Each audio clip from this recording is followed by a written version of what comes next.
Samantala, iginiit ng mga meat processor at importer na dumaraan sa tamang proseso ang pag-angkat nila ng imported na karne.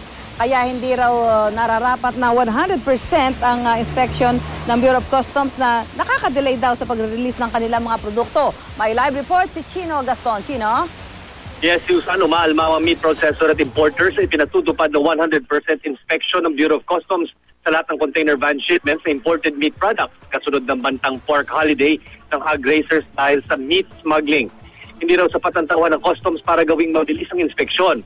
Wala rin daw power facility ang customs para mapanatiling refrigerated ang karne kaya posible umanong masira ang kanilang produkto. Nangangaban silang baka magkaroon ng delay sa supply. Bukod sa customs, may inspection din naman ang National Meat Inspection Service o NMIS dahil karamihan ng imported meat ay para sa processed meat products gaya ng delata. Gate pa nila, dumaraan naman sila sa tamang proseso at hindi totoo ang smuggling.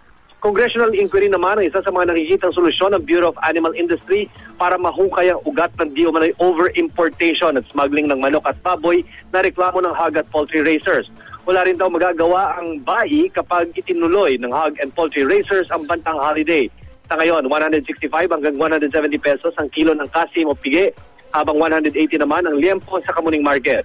130 hanggang 135 pesos ang buong manok, nakahapon pa nagtaas ng presyo. Susan. Maraming salamat, Chino Gaston.